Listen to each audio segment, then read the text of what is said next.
Hi, I'm Rob Nielsen. I'm the host of the interview today. This is episode 3 and the last one of our KYield's Enterprise Artificial Intelligence Principles. And today we're going to cover principles 11 through 15. I'm joined today by Mark Montgomery. He is the CEO and founder of KYield, and we will launch into the principles. If you're looking for our background, that was in our first episode, and I really encourage you to download the principles so you can follow them along. They're located on our website. Thanks, Rob. Yeah, we have the 15 principles now, actually right on KYield.com, KYield.com, on the homepage up on top, and then also on the principal site. They can also now download the scenario that we wrote that shows the 15 principles in action, along with the story that shows a very near future sort of current scenario on digital supply chain risk.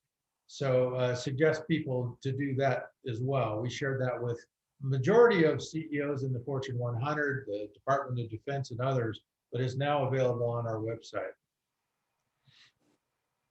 Thank you. We'll now launch into the principles. In principle number 11, you highlight the importance of establishing and maintaining a competitive advantage. The implications are that organizations that fail to maintain competitive AI systems are at a high risk of falling behind, face disruption, or displacement. Since this should be the highest priority, what can organizations do to avoid all of the negative effects of not adopting AI? Well, thanks. Yeah, this is, as you know, a big topic that we discuss often at KYield because of the many discussions. We've talked now with over 100 large organizations over the past decade on this very issue, and that's usually the sort of the driver behind the discussions from their part. CEOs and CXOs of large organizations is, we're worried about getting Amazon. We're worried about big tech. We're worried about falling behind a direct competitor. So there's been a variety of different strategic plans executed surrounding AI systems. And there's now 5 years in from when it really ramped up, there's been some huge mistakes. There's been billions of dollars wasted. And so the best advice that we could give in this format is that you need a combination of adopting specific precision systems, AI systems, that reduces the redundancy. In other words, it doesn't make any sense at all in the modern era for every company to be building, let's say, an office suite. That would be crazy, but that's essentially what's been going on. So we have all the large organizations that have internal custom, most anyhow, custom AI efforts of spending billions of dollars, and there's a lot of redundancy built in. Well, as you know, we've been at this for nearly 25 years now, and we have a lot of trade secrets that we can't share, even with customers, like any other company. And our patents only cover a small percentage of it that are in public. So it really is smart to align yourself and partner with those that really know what they're doing, have been doing it a long time. And so that's really the first piece of advice. But on top of that, even for those that adopt our KYield OS, for example, they're going to need to compete in the talent wars that are going on. So they need to recruit a top talent, at least a small team. I'm talking about large organizations now, of AI scientists and data scientists and advanced software engineers to build on top of the KYield OS and take it down to the molecular level if necessary, and then partner with others, third parties, with KYield, and develop these specialized niches that will provide a competitive advantage. Now, our system focuses on, we'll get into that a little bit later, but focuses on the individuals. And really, that's the best way to differentiate yourself and provide a competitive advantage, or is the human talent that you have. And so our focus is to turbo boost the productivity of the organization through their people. And that's the best way to do it. The bottom line is just adopting, like what's been going on now the last few years, big tech cloud, that provides no competitive advantage whatsoever. And this is really the important lesson that most are missing, that we've had some very intense discussions in the last couple of years on, is that if you're just simply adopting what everybody else is adopting, a commoditized technology, you're absolutely falling behind, because the best companies in the world are not, they may be adopting part of it, usually they are, some commoditized tech is wise, but on top of it, they're providing a competitive advantage. And that's really the challenge, is getting that mix right. And as you know, we talk a lot about in KYield in our discussion. So we're happy to take it, even if they don't adopt the KYield OS, we're happy to provide consulting to companies to do it.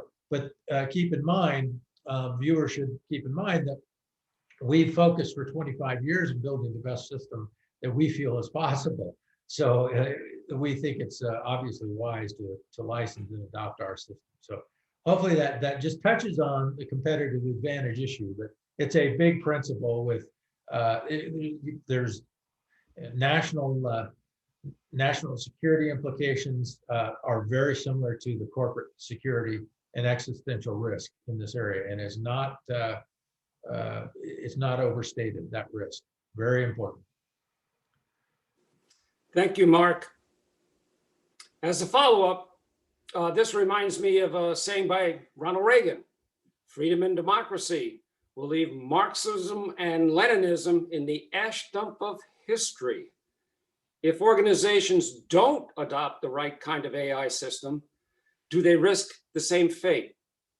Absolutely. That's what it comes down to, is that it's not just adopting AI, which a lot of the media and a lot of the analysts have been focused on, a lot of the hype has been focused on. That's really not the issue at all. You can spend billions of dollars on AI systems and machine learning and just waste it all. In fact, some companies have. What's the real challenge is to find the best systems in the world for your organization. In terms of universal issues, we're quite confident that the KYield OS is the best system in the world. But that is the issue: existential risk.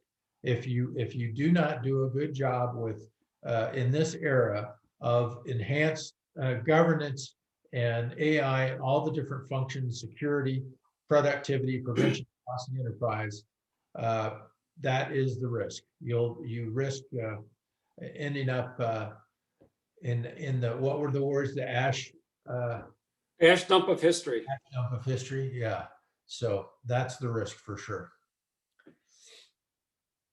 Thank you. Moving on, principle number 12 is continuous learning and improved decision-making. Describe to our listeners and viewers how the KYield OS improves decisions and creates an enterprise-wide continuous learning loop. Yes, well, this is an extension to the last principle, isn't it?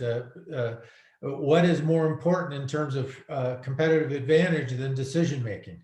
If you're not making good decisions, including on the adoption of AI systems, then you have not achieved competitive advantage. So it's a challenge for all of us. It's a continuous challenge. We in the system itself, it's built in a number of ways. The CKU engine provides governance across the entire organization that can be set up and managed and optimized by the senior management team with a natural language interface. So that is one way through curriculum, so for lack of a better term, of setting up their organization, their enterprise for better decision-making, including themselves, including, for example, you can use the team module for the board of directors. The CEO is just like any other individual in the organization, has an individual module, and it's called Dana. And then that Dana module, it is automatically tailored to interests and needs of the CEO. So I've tested it on myself over the years, and we have an example of that we can share that is patterned after my own use. And so the tailored data and information with a pre-optimized objectivity for the team, for the individual, for the entire organization. That's how you can improve decision making. Thank you, Mark. Oh, and I should say on the continuous loop, that I guess we're going to get into that because that's in the last principle in adaptation. But all of this feeds into a continuous loop process in the KYield OS for the entire organization. And so how these individual modules in the modular system interact with each other in that architecture is critically important. And this gets back to the competitive advantage issue. It's not just adopting AI. It's adopting very well thought out AI systems that deals with all of these complex issues and have simplified them over time to make it very user friendly. That is, it's the biggest challenge of my life, and it's taken decades to really figure it out and mature it to the point where it is now. Thank you, Mark. Principle 13 is mitigate risk in development, auditing, and monitoring enterprise AI. Could you shed some light on how to mitigate risk in an enterprise AI system? Yes, very important. Here again, not just the type of AI system that you're adopting, but how you adopt it and how you monitor it over time is really important. So, for example, when we studied the largest corporate crises over the past 25 years, most of the large crises have some element of realized internal risk. So the internal bad actor is still one of the largest risks facing organizations. In many cases, it's still the largest risk. And that includes a range of risks, though. Some of it is intentional, some of it is not intentional. However, it has included, for example, senior engineers manipulating data and manipulating software systems. And some of them were criminal activity that ended up costing the companies in the tens of billions of dollars. Others were accidental. So the point is that you need to set these systems up. They should have an audit trail automatically so that in hindsight, it's easy to investigate an event when it occurs, but the real focus is on prevention. And so you really need to set these up. Third-party monitoring, for example, is a good idea in small organizations that are essentially incorruptible. And don't have a lot of conflicts. That's a principle that goes back for centuries, if not thousands of years in accounting and accounting principles, how we have independent audits. Sometimes those have been conflicted and corrupted, but that because of the conflicts that they have. But the principle remains true, is that you should have independent, unconflicted, objective teams of experts monitoring these systems. And in some instances, for example, in our HumCat program, where there is limited data that's shared with investors in bonds that pay for it, or in a regulatory environment that requires it, it may be required to have monitoring by independent third parties. And this is why we say in the principles, those that download it will see, is that it's generally not a good idea to try this at home because you have internal conflicts that are very complex. And there's usually cover-ups. Anytime there's a big accident, there's usually cover-ups. So it's really a good idea to prevent that in the first place on how you set it up and how it's installed and who's monitoring it. So I realize these are all issues that you're familiar with, Rob, as I see you smiling and nodding your head as we're saying this, because we've seen it in our discussions just in the last 10 years of all these major crises, and it's terrible. I mean, it costs lives, it costs billions of dollars, and prevention is the highest ROI. So it's really an important principle. That's why we have 15 of them, and they're all really important principles, and this is one of them. Thank you, Mark. A maxim in organizations usually states something like this: what gets rewarded gets done. Principle 14 is incentivize accuracy and improvement with knowledge capital. Can you explain how the KYield OS optimizes knowledge capital? Yes, and and this is another one where you and I go back a long way on discussing many years ago, in the early part of the voyage of KYield, before the first patents, before all of that, about the intelligence in the system. Even though we don't have access to it, we don't want access to most of it, other than what's absolutely necessary for monitoring our own to make sure that the system is working accurately, et cetera. Some limited metadata, for example. The data remains with the organization, ownership, control, et cetera. However, that intel that the organization, that the customer collects, and remember, I'll say again, it's hardwired not to allow spying. So this is not a spyware. This is not something that spies on employees. It's for the employees to boost their own performance, other than the internal risk issue that all organizations need to have security for. But the intel provides us with the ability to deliver very accurate, to convert knowledge capital into knowledge currency. So in a very accurate way. So for example, in real life, when you do, back in the consulting days, when we did audits on corporations, it was often the case where they didn't even know where their knowledge capital lived and who it lived with. And the assumptions were not accurate because they didn't have the intel. They had no way of collecting. So you had these social influences and political influences and a lot of sort of myths in the organization. And they didn't know until that person left because they weren't being compensated well. And a sharp competitor recognize the value, whether it be in a paper, whether it can be in any kind of digitized environment, video, interviews, anything that's picked up, and the value is recognized by somebody that's paying attention, and they'll steal your people. So we have the ability to create this currency, really. We call it knowledge capital in the principles. But we convert the knowledge capital to actual digital currency. And then we can convert that to other currencies to monetize it. For example, a really good use case for the digital or knowledge currency, which by the way we call Cerebellum, is an innovation network or multi-partner R&D. Pretty common in pharmaceuticals. It's pretty common in a lot of the R&D environments. Where they'll get together with maybe several universities and several independent companies, small companies, maybe with a big pharma or a big company, sometimes between big companies, multiple national labs, et cetera.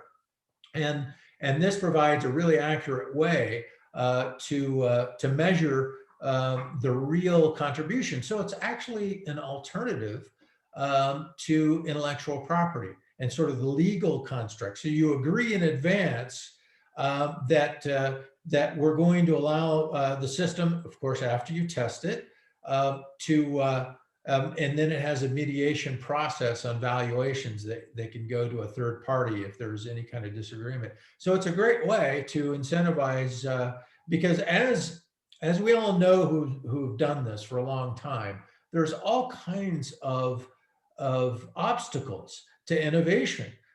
It's a really complex situation to try and use legal documents to protect intellectual property. And so everybody's constrained. You don't want to go to court and have to sue each other. The dollars involved, it's very toxic. And so people are constrained when you really need to be open and collaborating. And so that's the purpose of the knowledge currency. It's not, it's one of those principles where it's not essential for every organization in every use case, but it's a fantastic option for some that need it, especially at the higher end intellectual property and intellectual work. So thank you. Thank you, Mark. We're down to the final principle, continuously adapt. I like that one because it's 2 words. You can wrap your head around it. Given the importance of adapting in this Darwinian world, I'm curious why you saved this one for last. And please describe how the KYield OS empowers organizations to continuously adapt. Sure. Before I do that, I want to go back for our viewers. Rob, I just actually found an article Rob has done years ago on the CKO. Why don't you tell us a little bit about that, Rob? Because it talks about knowledge capital quite a bit in that paper. It's a really good paper, so I forgot to mention that. Tell us a little about that. That's on our servers, by the way. A Google search will find it for folks. Briefly, Mark, what it is was the role of the chief knowledge officer in a public organization. And it talked about the duties of basically, I'll try to make it really quick. It's, you have intellectual capital in an organization. That's ideas in people's heads, and they want to share them. And some of them want to share them. Some of them are incentivized to share them. There is relationship capital in an organization. By capital there, I mean a factor of production. Relationship capital is who you know, who's in your network. And additionally, there's a thing called structural capital. That's what's digitized in zeros and ones and becomes an organizational asset, vice an individual asset. And that is what Mark was referring to as knowledge capital and/or knowledge currency. And that has value and becomes an organizational asset, vice an individual asset. If the individual goes away, it stays with the organization. Thanks, Rob. So now on to continuously adapting. So the goal of adopting the KYield OS for client organizations, sort of I guess in government, it's called end state. In the corporate world, we talk about end goals. And we should keep in mind, it's not a static, it's not a permanent residence by any stretch. It's a voyage and it's a continuous process. So what we've done is in the architectural design of the KYield OS, it has a continuous loop, and the machine learning, various different types of algorithms continuously learn fairly rapidly. And it's with each module in the system, the individual level, team, group, and organization-wide, or in some cases might be multiple organizations hooked up together for a specific purpose. And that provides a continuous loop that learns. And this is why it's really important to adopt early, because from the very first day of adoption, it's learning. And it learns rapidly, so you can very quickly fall behind. And those that watch the 3 series will see that my biggest concern, for example, in risk, is the R&D and the acceleration of R&D in the systems like this. However, that continuous loop process, the goal is to achieve a KLO, a continuously adaptive learning organization. And so there's been a lot of great work in academia and in consulting over the years about creating a learning organization that most of us have been partially brought up with, right, over the decades. Some great work on it. This is a way to execute it and in a digital environment. And that's essentially what we have here. And that goes back to the competitive advantage of all the different principles that are involved in these 15 principles, why they're important: the security, protecting the organization, the structure, the knowledge currency, prevention, turbocharging prevention, productivity, all of those issues in the organization. And the end state goal is a KLO. Now, I should say that to our awareness, no organization in the world has reached any sort of 100% KLO. In fact, that's probably impossible. We're not trying to seek perfection here. We're trying to execute a system in the real world and have customers increase it. But it varies a lot. And you can see this in the performance of organizations. Now before this, in a decade ago, 5 years ago, it was all custom development internally. But you can see, for example, some of the big tech companies that have adopted AI systems in their enterprise and have custom. It's not just limited to them, but some of the top performing companies in the world are at, let's say, 70, 72% of Kalo, of reaching a perfect Kalo, whereas others are operating at 30% or even lower. And so the majority are probably that are, so let's say market leaders that are performing pretty good are 30, 40%. The trouble is that that's not gonna maintain a competitive advantage moving forward. It's rapidly increasing. So you're gonna need to get from a 30, 40% up to a 50, 60, 70% pretty darn quick if you want to stay in the game. And that's the way I see it from this seat. So thanks, Rob. Thank you, Mark. Most importantly now, could you address how can folks do business with KYield? What kind of options do you offer? Well, as you know, we've become pretty flexible over the years. So the best way, number one, is to adopt the full system. Now that is a big leap. It's a difficult leap. And so that's one of the reasons why we focused on the Fortune 100 and then the Fortune 500. But I should say that from the very beginning, our first large organization that I met with the CEO one-on-one was Intel, Craig Barrett, way back in the end of 2007. It was premature then. We needed some components, hence the meeting with Intel at Semiconductor. And then after that, as Rob will remember, first large customer organization was the U.S. Army, and that was in about 2010, I think. And we estimated at the time an installation of a reasonably sized pilot to test the system would be $100 million. So the good news is that the tens of billions of dollars that have been invested in the industry in AI systems, especially in the last 6 years, has dropped that price like a rock. So now we're talking about single-digit $1 million to do the same installation that we were talking about with the US Army in 2010 in a much better, more efficient, and more powerful way. And so that's the good news. It's not nearly, so it opens up to a lot of different organizations that can install this now and is enterprise-wide. However, for those that don't want to install the whole system in a hybrid cloud model, we'll also, on a limited case scenario, for those that can build it internally and want to build it, whether it's for security reasons or some other reasons, we can license our IP and then support them in a collaborative consulting arrangement. And so, for example, we can do things like tailor in advance of installation or license. We can tailor these scenarios that Rob, you spent a lot of your career doing, and we can go in and provide workshops, and we can do that sort of thing to help. And there is a very steep educational process in this. And then the CKO engine, actually, once they adopt that, we have a certification process in it. So the second would be licensing the system for those that can build it themselves or with partners. That's a pretty small group, though, I think, that has the capability to do that. So we really need to keep that in mind. And then the third option is through partners. So we have a new partner page on our website, and we have several of those partnership discussions that are moving forward.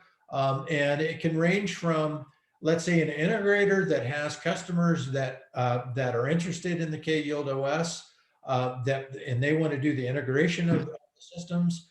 It could be a consulting firm of any size that has a customers that would be a good match for the KYield OS that we could partner with, for example, or it can be the end customer that may have be very specialized in their industry, and they may want to resell the system into their own ecosystem. So there's a lot of different sort of partnerships that can work in this scenario. Of course, we're pretty careful about who we partner with and why, but we start with discussions, and it takes a little bit of work for everybody involved. But those are the three primary ways. But we can also, if somebody has another idea, they have a project in mind, we can create bespoke and tailor a situation. So we're pretty flexible in how we can do this, as flexible as possible. Mark, we've been through 3 episodes and we've gone over the 15 principles. What are the top 3 things you would like the viewers to take away from kind of a macro strategic level? In other words, a synthesis. Well, it's difficult to take 15 principles and get them down to 3. So I wrote them down actually. So I'm going to be using my glasses on this one to make sure I get it right. But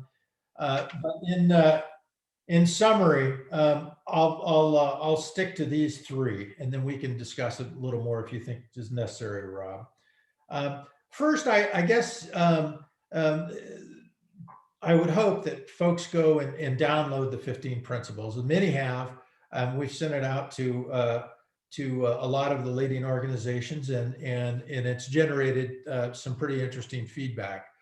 So that's probably a good idea. You'll be in good company if you download the 15 principles and discuss them internally in your organization, at the board level, CXO level, even from the ground up in grassroots. But number 1 would be the whole is greater than the sum of the parts. I thought it would be good to start there because that goes back to the eureka moment I had back in the lab in the beginning.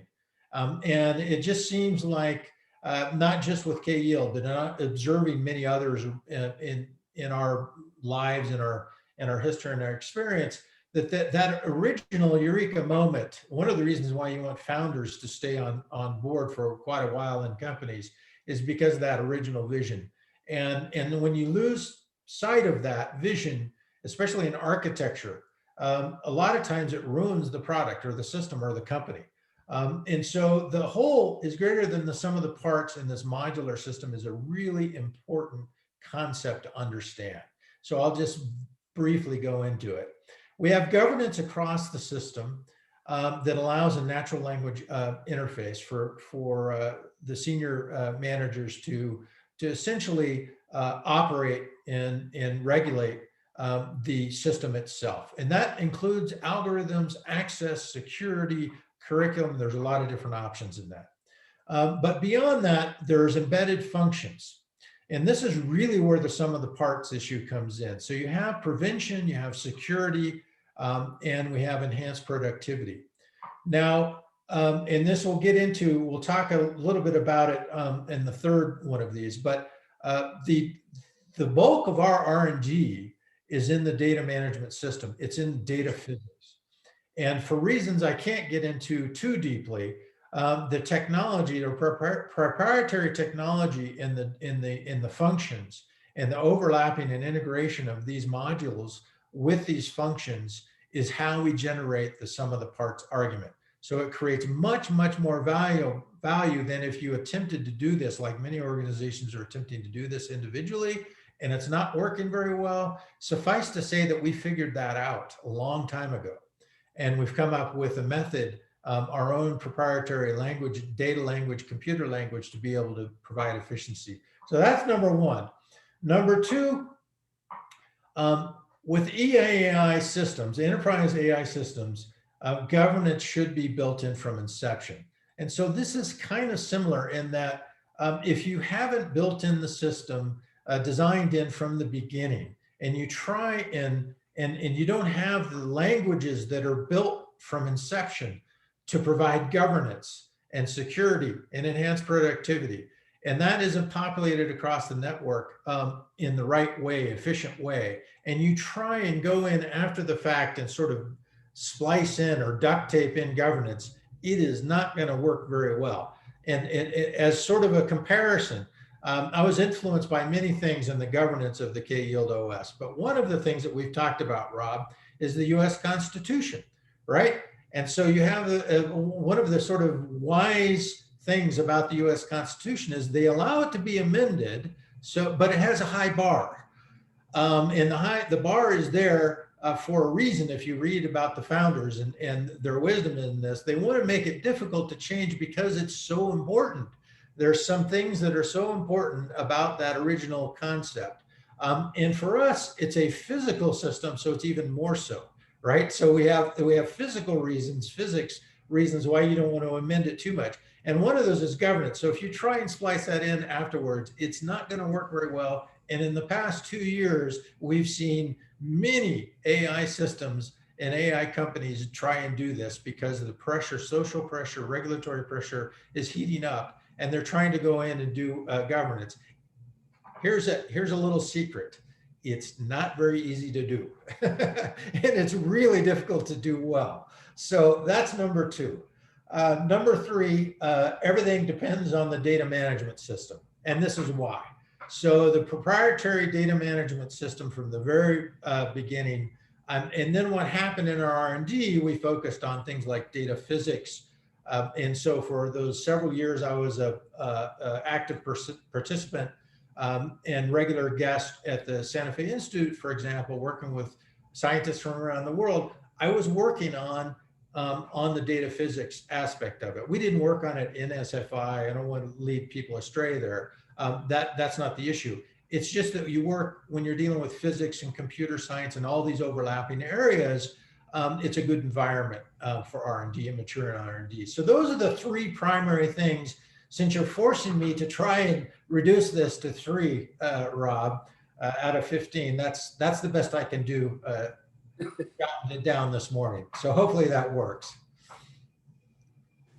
Thank you, Mark. In summary, I really encourage people to go out and download the 15 principles if you haven't done them already. We've tried to keep the principles short. There's a rationale section, and using higher level thinking skills, the rationale is why the principle is there. And we've also talked about the implications of the principles.